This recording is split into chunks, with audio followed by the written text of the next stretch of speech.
à tous, on est samedi, il est presque 1h. Je suis même étonnée que je vous reprends encore en vlog alors que j'en ai terminé un hier.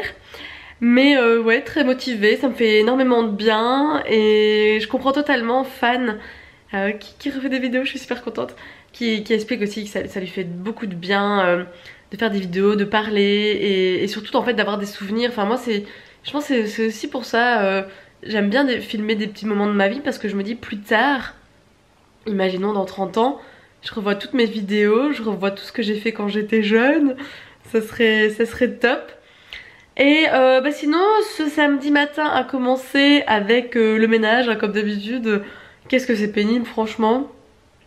Il faudrait vraiment que j'arrive à m'organiser autrement pour que le samedi matin je n'ai rien à foutre. Voilà. Pourtant j'avais quand même fait pas mal de choses cette semaine pour en avoir pas grand chose à faire du week-end. Et bon malgré tout, à part faire un peu de vaisselle, aspirateur, ranger quelques trucs, bah ça va, j'ai pas fait énorme.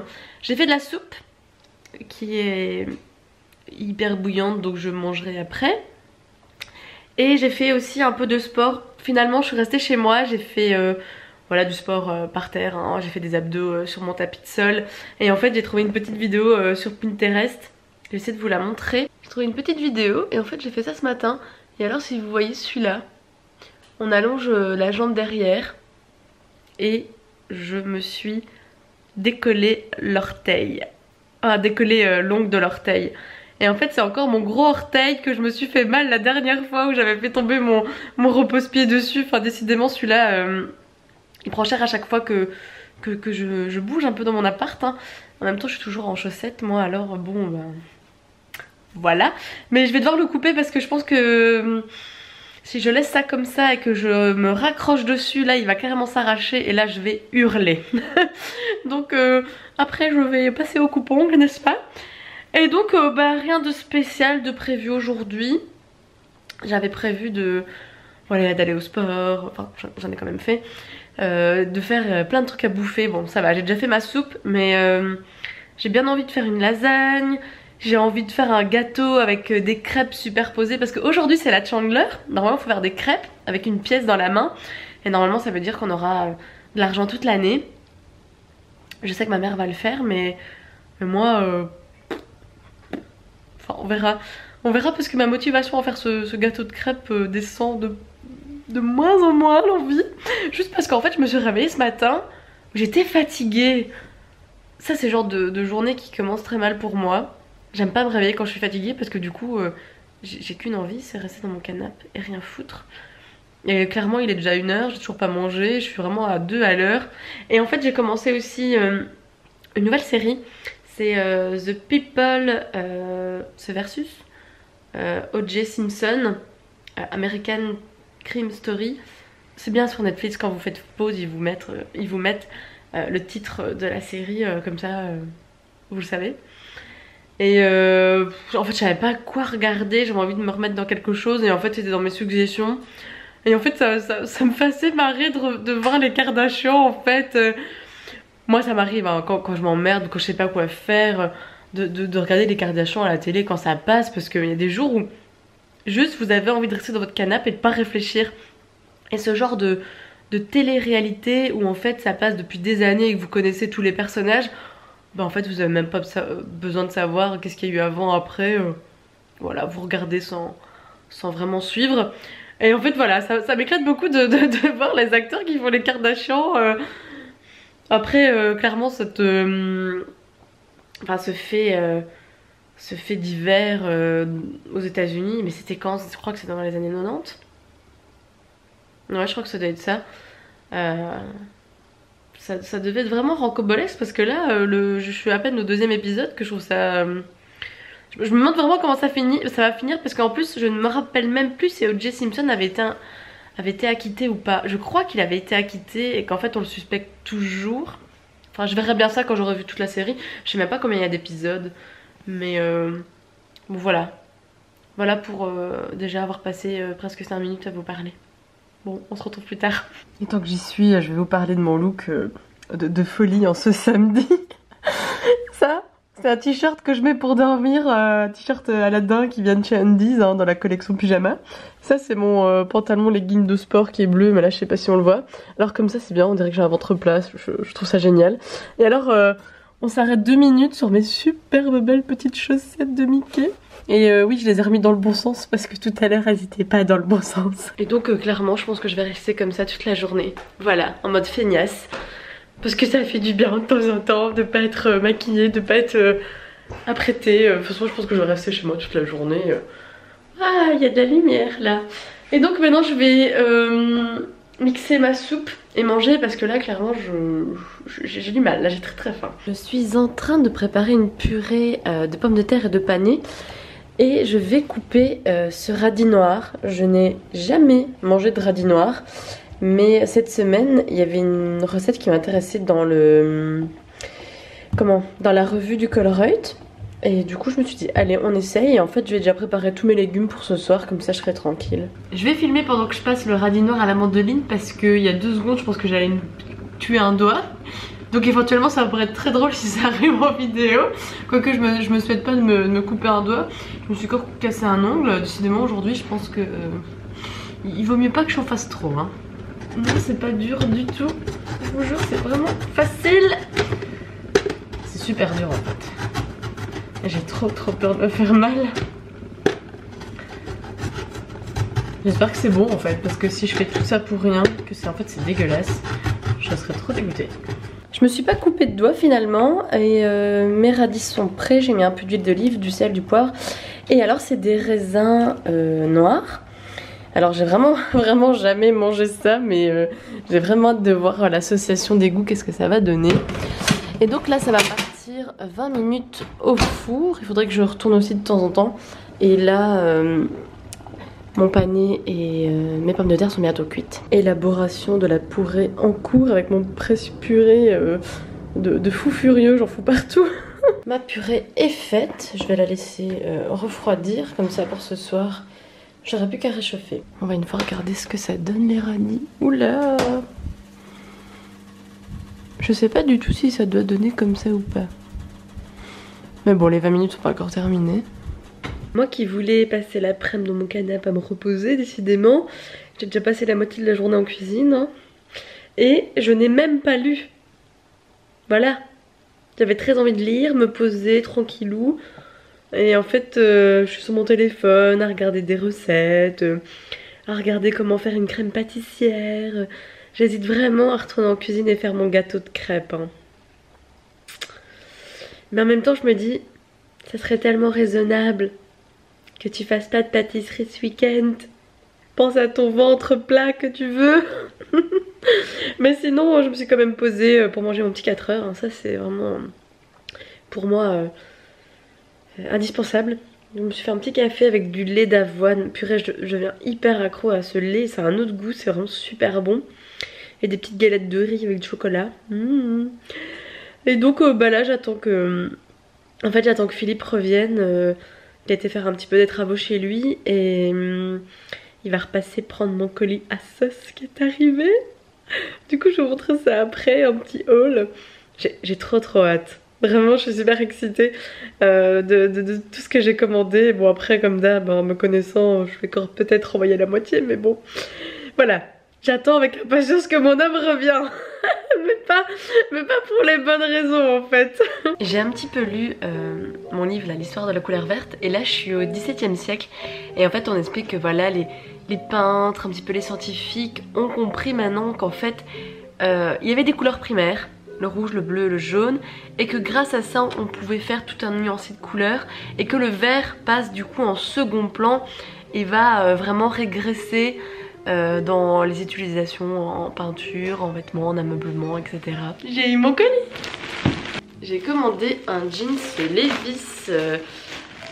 Je n'ai jamais eu de jeans Levi's. Et j'en commande un noir avec des fleurs. Ah, il est beau. Je sais pas si on voit bien. Ah, on voit bien. Je me suis commandé tout un ensemble de sport rouge Adidas. Parce que je voulais vraiment avoir une tenue de sport complète.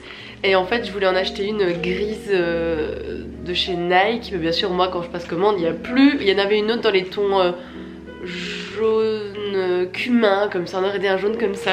C'est super beau aussi, mais bien sûr il n'y avait plus.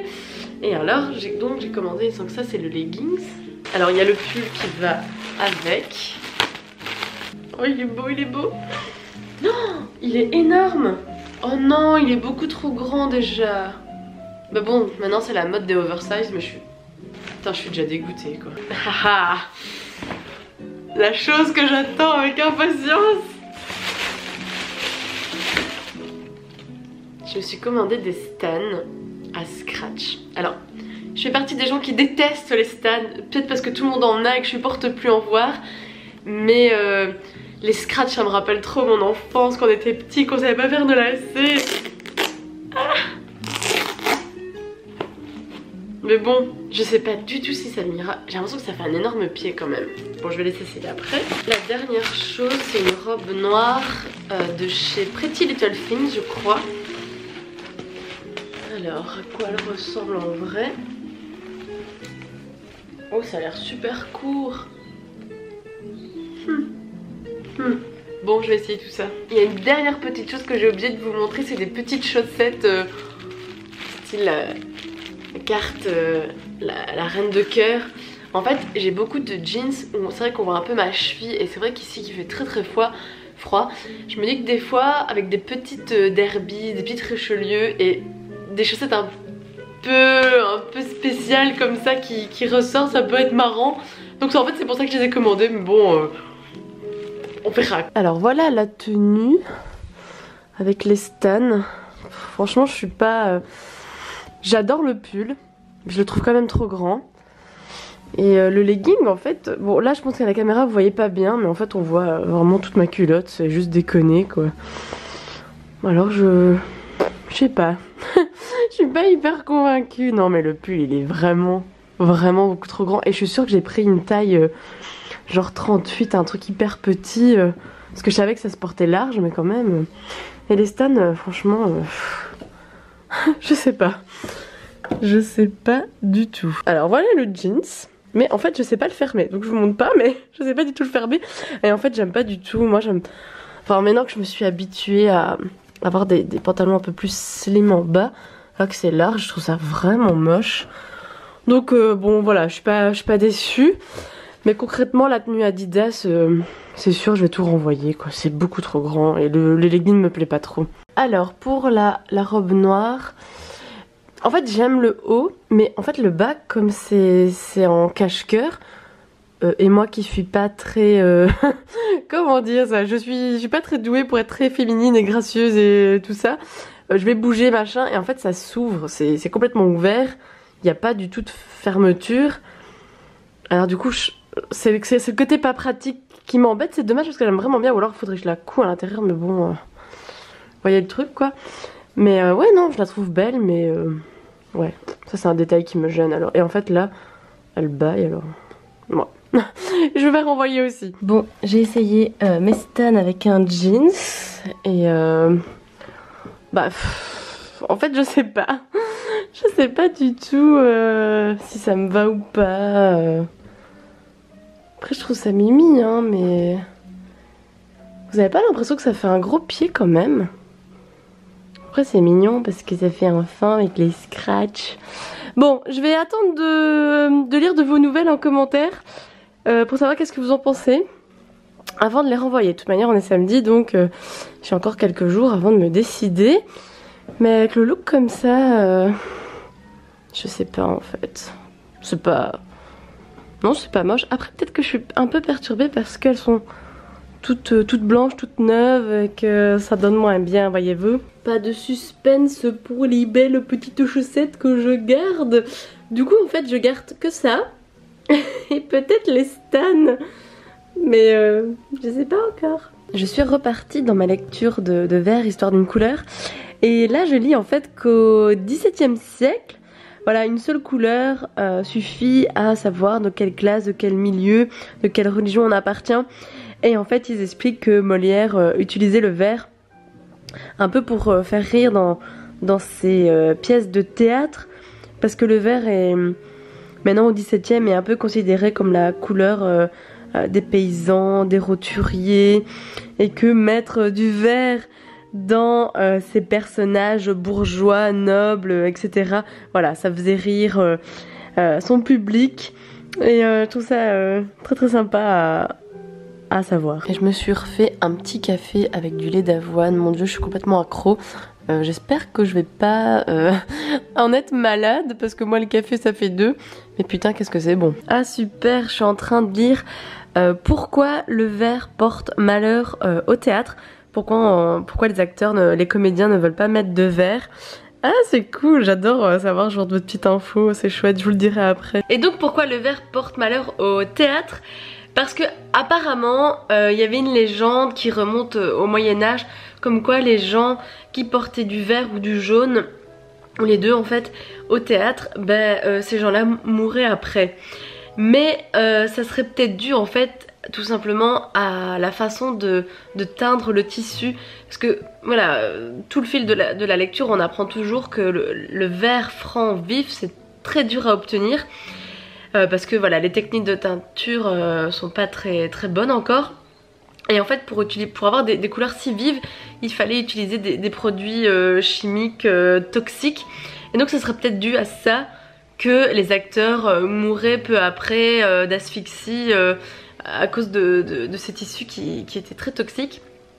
Et alors il fait mention de peut-être aussi que voilà, comme le vert n'était pas vif, que voilà c'était des verres un peu grisâtres, délavés, à cause des lumières aussi, ça ne mettait pas les acteurs en valeur. Alors en général les acteurs ne voulaient pas être en vert, enfin il y a tout un truc avec ça en fait. Alors du coup en fait je me dis c'est con que les gens du théâtre ne le savent peut-être pas et qu'ils ont toujours peur de porter du vert. Enfin quoique aujourd'hui je pense que c'est un petit peu obsolète, mais ouais j'adore savoir ce genre d'infos, c'est toujours chouette à savoir. Comme ça vous le savez aussi, vous n'avez pas besoin de lire le livre du coup. Je viens d'apprendre pourquoi les feux de signalisation sont verts.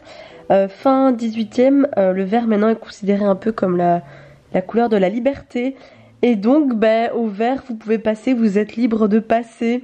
Qu'est-ce que ça fait du bien d'être dans son canapé, d'être au calme, détendu et de lire. J'avais vraiment envie de ça aujourd'hui et ça me fait vraiment beaucoup de bien. Sinon j'en profite pour répondre à un commentaire que j'ai reçu tout à l'heure. Donc le commentaire de Diane qui me disait qu'elle venait de découvrir ma chaîne et qu'elle voulait savoir qu'est-ce que j'avais fait comme études, qu'est-ce que je faisais comme boulot.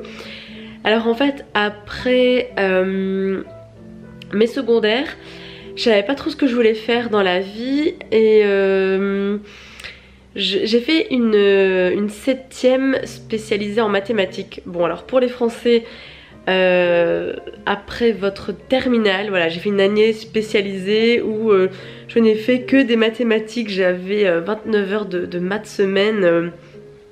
En fait c'était une année préparatoire en fait pour aller dans une université pour faire ingénieur civil.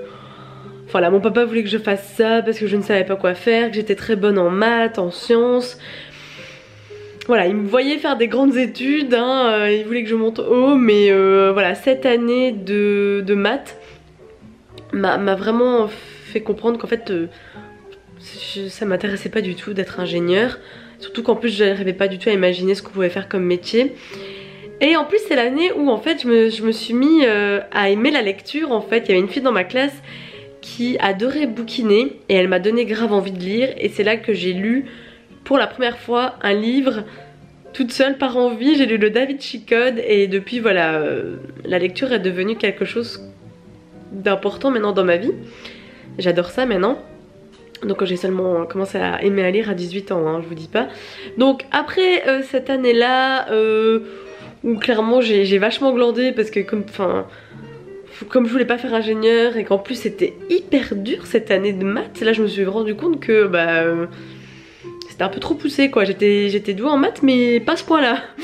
Et même si je l'ai réussi au final cette année là. Et en fait je me suis lancée dans des études de diététique après. Donc j'ai fait un bachelier 3 ans de diététique que j'ai réussi. Ça s'est très mal passé à la fin en fait pour mon travail de fin d'études. Ça m'a vraiment dégoûtée en fait, j'ai vraiment eu du mal. J'ai été mal guidée, mal suivie, enfin voilà, en vrai, les profs m'ont vraiment dégoûtée parce qu'en plus, allez, je vois encore ma prof qui me dit oh Manu, tu veux pas aller à Erasme, revaloriser l'école Bah ouais, ok, la belle petite pression quoi. Donc j'y suis allée, hein. Je suis allée à Erasme par mon stage de fin d'études. Donc au final j'ai eu mon diplôme mais ça m'a dégoûtée, donc je voulais vraiment pas faire ça. Et en fait je me voyais pas du tout faire énormément de social parce que diététique à l'hôpital, ben voilà, ça me plaisait bien, le côté médical me plaisait bien de la diététique. Mais en fait ce que j'aimais surtout dans mes études de diététique en fait c'était les cours d'anatomie. Et en fait du coup bah, je me suis lancée dans un autre bachelier comme technologue de laboratoire médical. Parce que en fait mon plus grand rêve je pense aurait été de faire médecine. À refaire maintenant en sortant de réto j'aurais fait médecine, mais voilà à 18 ans quand vous savez pas quoi faire, quand en fait vous avez même pas envie d'étudier, enfin je trouve qu'à 18 ans on n'est pas encore assez mature pour savoir ce qu'on veut faire. Sinon j'aurais fait médecine et donc voilà j'ai débuté un bachelier en technologue de laboratoire que j'ai réussi, ça s'est très bien passé. Et vraiment pendant ces études là je me suis vraiment rendu compte que ce qui me passionnait le plus c'était toujours l'anatomie. Et donc j'ai tout fait pour travailler en anatomie pathologique et j'ai réussi. J'ai d'abord travaillé 6 mois dans un laboratoire privé qui ne fait que de l'anatomie pathologique. Et puis je suis vraiment arrivée à mon but, hein. Comme quoi la loi de l'attraction, si vous l'utilisez bien, vous arrivez vraiment à vos fins. Je voulais signer un CDI à Erasme. C'était vraiment ça que j'avais en tête depuis en fait mon stage de diététique à Erasme. J'avais beaucoup aimé Erasme et voilà, j'y suis. Je travaille comme technologue de laboratoire médical en anatomie pathologique. Et c'est vrai qu'en général on me demande qu'est-ce que je fais et en gros on reçoit tout ce qui est organes, tout ce qu'on vous retire en fait d'une intervention chirurgicale, hein. Effectivement c'est en général tout ce qui est tumeur, hein. Voilà, on reçoit des foies, des intestins, des morceaux de peau avec un grain de beauté par exemple. On reçoit à peu près tout ce qui est possible. Et en fait, voilà, moi je m'occupe de découper tout ça en très petits morceaux pour arriver à obtenir en fait un bloc de paraffine. Donc en fait c'est comme de la bougie où vous avez le petit morceau de l'organe qui est dedans. Et en fait après on va couper ça à 5 microns, c'est vraiment très fin. Comme un peu un truc de boucher quoi, enfin, nous ça s'appelle un microtome et donc ça fait des coupes très fines. Et puis après elles sont colorées et ensuite elles seront montrées à des pathologistes, je vais y arriver, qui eux rendront un diagnostic, hein, voilà. Comme je vous l'ai dit, en général c'est tout ce qui tourne autour des cancers quand même chez nous. Donc voilà, moi je participe à toute la partie technique et voilà, je fais ça déjà depuis 2 ans et demi. Et voilà, ça me plaît bien. Après c'est vrai que il y a moins le côté intellectuel que j'aurais aimé en fait avoir, mais c'est vrai que c'est quand même un boulot plus manuel en fin de compte, parce qu'en fait moi ce que j'aurais trop aimé c'est effectivement lire les lames, parce que ce qui est bizarre c'est qu'à l'école on vous apprend à reconnaître les cellules, à reconnaître l'organe en fait. Si on vous met une coupe, vous êtes censé savoir plus ou moins où ça se passe, dans quelle partie du corps. Après effectivement voilà, pour les examens et tout les profs s'amusaient à nous faire ça, mais c'est vrai qu'en pratique bah voilà, le médecin reçoit toujours une feuille de demande avec un peu les explications qu'un autre médecin demande. Voilà, c'est une partie du foie, on suspecte telle pathologie, est-ce que c'est vraiment ça ou est-ce que c'est autre chose. Donc il joue jamais vraiment comme ça au hasard, on sait toujours très bien où on est plus ou moins. Mais c'est vrai que ça c'est quelque chose qui me manque. J'aurais vraiment aimé lire des lames. Vraiment ça c'est quelque chose que j'aurais vraiment beaucoup aimé. Mais quand même je suis assez contente, depuis quelques temps je commence à faire le découpage des organes vraiment quand on les reçoit.